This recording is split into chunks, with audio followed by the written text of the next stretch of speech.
मजलिस की तरफ से पूरे शहर हैदराबाद और पूरे तेलंगाना के लिए एक ऐप भी बनाया गया है और मजलिस इत्तेहाद मुस्लिमीन के तमाम अरकान के फ़ोन में वो ऐप डाला जाएगा और वो इंशाअल्लाह ताला घर घर आकर भी आपको मदद करेंगे और आपका नाम 2002 के वोटर लिस्ट में चेक करके 2025 से आपका हाउस नंबर डालकर देखेंगे और जिस किसी का नाम होगा उस तरह का फॉर्म भर के उसी घर पे वहाँ पे घर वालों को देंगे। आपको 2025 में जो डेटा है, जो नाम है, उसको आप 2002 से कनेक्ट करना है।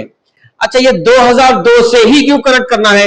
2001 के डेटा से, 2004 के, 2005 के, कोई दूसरा साल क्यों यूज कर नहीं कर रहे हैं? सिर्फ 2002 ही क्यों बोल रहे हैं? वो इसलिए क्योंकि पिछला SIR 2002 में हुआ था, तो इसीलिए 2002 की वोटर लिस्ट को बेस लिस्ट बनाए और आज की लेटेस्ट वोटर लिस्ट कौन सी है? 2025 की है, तो इसको एक बेस लिस्ट बनाए। ये दोनों लिस्टों से हम लिंक करेंगे, कनेक्ट करेंगे और इसी को मैपिंग कहते हैं। लिंक करना, कनेक्ट करना, मैपिंग करना, ये सारी चीजें एक ही है। अगर मैं मेरे तकरीर में अगर लिंक बोल रहा हूं या मैपिंग बोल रहा हूं तो दोनों भी एक बराबर ही है, दोनों भी सेम है। तो अब यह है कि आपके पास 2002 की वोटर लिस्ट है और 2025 की वोटर लिस्ट है और हर वो शख्स जो बालिग है आज के मौजूदा डेट में, बालिग यानी जो 18 साल या उसके ऊपर का है, जिनका नाम वोटर लिस्ट में है या जिनका नाम नहीं है लेकिन उन लोग बालिग हो गए, 18 साल के हो गए, उन सभी लोगों के ऊपर ये SIR लागू होगा।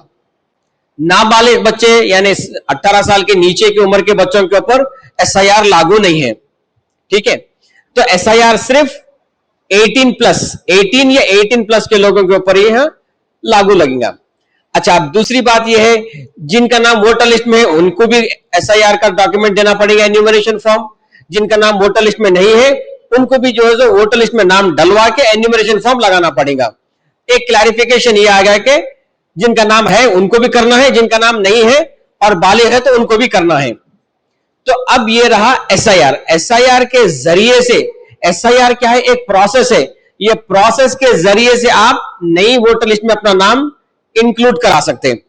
ठीक है, तो अभी जितने भी 2025 में नाम है उन लोगों को अगर अगली वोटर लिस्ट में जाना है तो SIR के जरिए से ही जाना पड़ेगा और जिन लोगों के नाम 2025 में नहीं है उनका 2026 की वोटर लिस्ट में लाना है, उनको भी SIR के जरिए से ही अपना नाम नई वोटर लिस्ट में इंक्लूड करवाना पड़ेगा। तो SIR के जरिए से कैसा इंक्लूड कराएंगे हम? SIR के अंदर दो ऑप्शन है नाम इंक्लूड कराने के। जैसे वोटर लिस्ट में नाम इंक्लूड कराना है तो कौन सा फॉर्म? फॉर्म 6। उसी तरीके से SIR के अंदर इंक्लूड कराना है नाम तो सिर्फ दो तरीकेकार है। एक तरीकेकार का नाम है मैपिंग और दूसरे तरीकेकार का नाम है डॉक्यूमेंटेशन। तो पहले हम मैपिंग के बारे में डिस्कस कर लेंगे।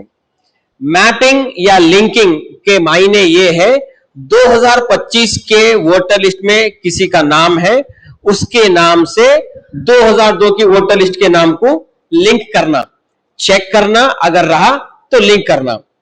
जैसे कि मेरा नाम 2025 में है, याकुतपुरे में है, मेरे नाम को मैं क्या करूंगा? 2002 की वोटर लिस्ट में जाके चेक करूंगा। अगर मेरा नाम 2002 की वोटर लिस्ट में मिल गया तो मेरा नाम लिंक हो जाएगा, मैप हो जाएगा। ठीक है, अगर नहीं मिला तो तब जाके मैं किस किस से मैप कर सकूंगा? मेरा नाम मैं अपने खुद ही के नाम से 2002 की लिस्ट में मैप कर सकूंगा। अगर नहीं मिलने की सूरत हाल में मेरा नाम को मैं मेरे वालिद के नाम से, मेरे वालिदा के नाम से, मेरे दादा के नाम से, मेरे दादी के नाम से, मेरे नाना के नाम से और मेरे नानी के नाम से, यानी ये 6 लोगों के नामों से मैं मेरा नाम लिंक कर सकता हूं। कौन सी सूरत हाल में? अगर मेरा नाम नहीं मिल रहा तो। ठीक है, अगर मिल जाएगा, लिंक हो जाएगा तो डॉक्यूमेंट्स देने की कोई जरूरत नहीं है। आप लोग सुने होंगे इंस्टाग्राम पे, फेसबुक पे, यूट्यूब पे, सोशल मीडिया पे देख रहे होंगे कि डॉक्यूमेंटेशन देना है, पुराने डॉक्यूमेंटेशन उठा के रख लो, अब्बा के जमाने का डॉक्यूमेंटेशन, पुराना पासपोर्ट, पुराना आधार कार्ड, ये सारी चीजें जो बोल रही, तो इन सारी चीजों की जरूरत नहीं पड़ेगी अगर आपका नाम लिंक हो गया तो। ठीक है, अगर आपका नाम लिंक नहीं हो रहा, यानी आपका नाम नहीं मिल रहा, आपके वालिदैन का और आपके ग्रैंड पेरेंट्स, दादा दादी, नाना नानी का नाम नहीं मिल रहा, तो उसी सूरत हाल में आपको डॉक्यूमेंट सबमिट करना है। कौन से डॉक्यूमेंट सबमिट करना है? आपको इलेक्शन कमीशन ऑफ इंडिया ने कुछ 13-14 डॉक्यूमेंट्स बताए हैं। वो डॉक्यूमेंट में से डॉक्यूमेंट सबमिट करना पड़ेगा। वो डॉक्यूमेंट्स में क्या है? एक तो आपका पासपोर्ट है, दूसरा आपका एसएससी का सर्टिफिकेट है, 10th क्लास का पास सर्टिफिकेट है, तीसरा आपका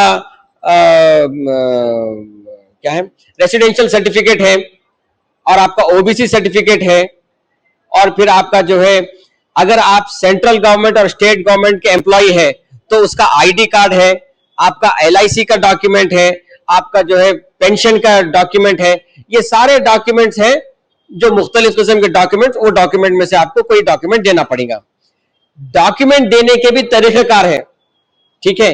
जैसा आप अपना नाम आपके नाम से लिंक कर सकते हैं, वालिद वालदा के, दादा दादी के, नाना नानी के नाम से लिंक कर सकते हैं। उसी तरीकेकार पे अगर आपको डॉक्यूमेंट सबमिट करना है तो डॉक्यूमेंट सबमिट करने का भी एक तरीकेकार है। इस तरीकेकार में आपको डेट ऑफ बर्थ याद रहना जरूरी है। ये तो नहीं है कि किसी को अपनी डेट ऑफ बर्थ याद नहीं रहेगी, ये तो कोई मुमकिन वाली बात ही नहीं है। हर शख्स को अपनी डेट ऑफ बर्थ याद रहती, क्योंकि आपकी डेट ऑफ बर्थ आपके आधार कार्ड में भी रहती। तो डेट ऑफ बर्थ बहुत मायने रखता डॉक्यूमेंट्स में। अगर आपकी डेट ऑफ बर्थ, पैदाइश की तारीख 30 जून 1987 से पहले की है, यानी 30 जून 1987 को जो पैदा हुए या उससे पहले जो कोई भी पैदा हुए, और उनका नाम 2002 में नहीं मिल रहा है, तो उनको डॉक्यूमेंट लाजिम है। कौन से डॉक्यूमेंट? कोई एक डॉक्यूमेंट, किसका? खुद का, ठीक है। फिर से मैं बोल रहा हूं, 30 जून 1987 के दिन या उससे पहले जो भी पैदा हुए हैं, अगर उनका नाम उनके वालिद वालदा, दादा दादी, नाना नानी का नाम नहीं मिल रहा है, तो उनके ऊपर डॉक्यूमेंट लाजिम है। कितने डॉक्यूमेंट? एक डॉक्यूमेंट, किसका? खुद का, ठीक है। अब कैटेगरी 2 में आ जाएंगे, तो 30 जून के बाद में क्या तारीख आएगी? 1 जुलाई। 1 जुलाई के दिन से 2 दिसंबर, 1 जुलाई 1987 के दिन से 2 दिसंबर 2004 के दिन तक, इस असना में, इस पीरियड में, ये दरमियान में अगर कोई पैदा होता है, उनका नाम या उनके वालिदैन का नाम या उनके दादा दादी, नाना नानी का नाम 2002 की वोटर लिस्ट में नहीं मिल रहा है, तब जाके उनके ऊपर भी डॉक्यूमेंट लाजिम है। कितने डॉक्यूमेंट? 2 डॉक्यूमेंट लाजिम है, एक खुद का और दोनों वालिदैन में से किसी एक का, ठीक है। तो ये हो गया कैटेगरी 2। कैटेगरी 3 क्या है? 2 दिसंबर के बाद में क्या तारीख आएंगी? 3 दिसंबर। 3 दिसंबर 2004 के दिन से लेके आज तक जितने भी बच्चे पैदा हुए और जो बालिग हो गए हैं, बालिग का मायने 18 साल के हो गए। अब समझो मेरा बेटा 10th में है, 14 साल का है, 15 साल का है, अब बोलते घर में बालिग हो गया बोलते, लेकिन वो बच्चों के लिए नहीं है।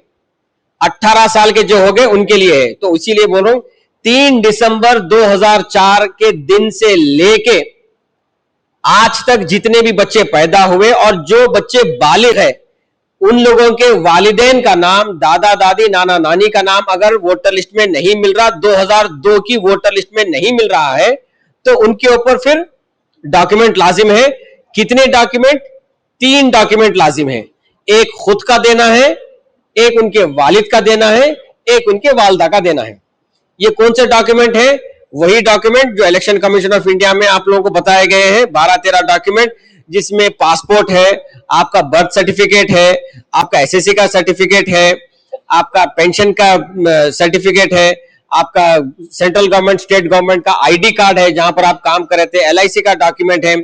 इसके अलावा भी कुछ डॉक्यूमेंट्स है जिसको इलेक्शन कमीशन ऑफ इंडिया ने फिलहाल अप्रूव नहीं किया है, पर वो डॉक्यूमेंट्स भी आप उठा के रख ले सकते, जैसे कि ड्राइविंग लाइसेंस है। आपको मैं फिर बता दूं, इलेक्शन कमीशन ऑफ इंडिया ने जो डॉक्यूमेंट्स अब मैं बता रहा हूं, वो डॉक्यूमेंट्स को मंजूर नहीं किया, इंशाल्लाह मंजूर कर देंगे। जैसे कि राशन कार्ड है, ड्राइविंग लाइसेंस है, पैन कार्ड है, इस तरीके से दूसरे मुख्तलिफ, टीसी है, ट्रांसफर सर्टिफिकेट है। फर्ज करिए मैं 10th पास करा था, मेरा 10th पास का सर्टिफिकेट गुम गया, लेकिन टीसी है, तो वो है। ये सारे डॉक्यूमेंट्स को इलेक्शन कमीशन ऑफ इंडिया ने अप्रूव नहीं किया, लेकिन ये इंशाल्लाह अनकरीब में हो जाएंगे।